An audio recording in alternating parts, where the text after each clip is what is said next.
السلام علیکم سامعین، حکیم فیصل ہوں، لائک شیئر اور فالو ضرور کیجیے گا۔ موسم جیسے جیسے سرد ہو رہا ہے تو لوگ جو ہے وہ گرم چیزوں کا استعمال بڑھا دیتے ہیں، ٹھیک ہے، ڈرائی فروٹس ہو گئے، کھجوریں یا اور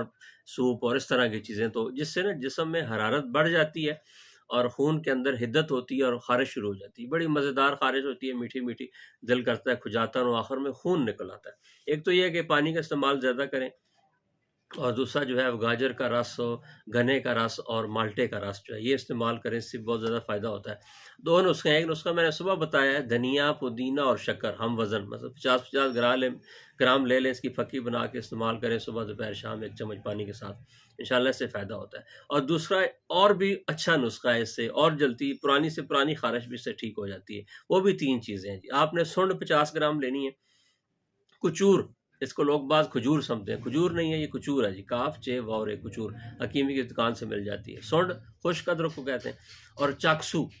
یہ بھی حکیم کی دکان سے سیڈ ہوتے ہیں، بیج ہوتے ہیں، یہ مل جاتے ہیں۔ 3 چیزیں آپ نے لینی ہے، سونڈ 50 گرام، کچور 50 گرام، اور چاکسو جو ہے، چاسکو یا چاکسو، یہ 50 گرام۔ اس کی پھکی بنا لیں اس کی بھی، اور 1 1 ٹی اسپون صبح دوپہر شام کھانے کے بعد پانی کے ساتھ استعمال کریں، انشاءاللہ پرانی سے پرانی خارش، پرانے سے پرانا خون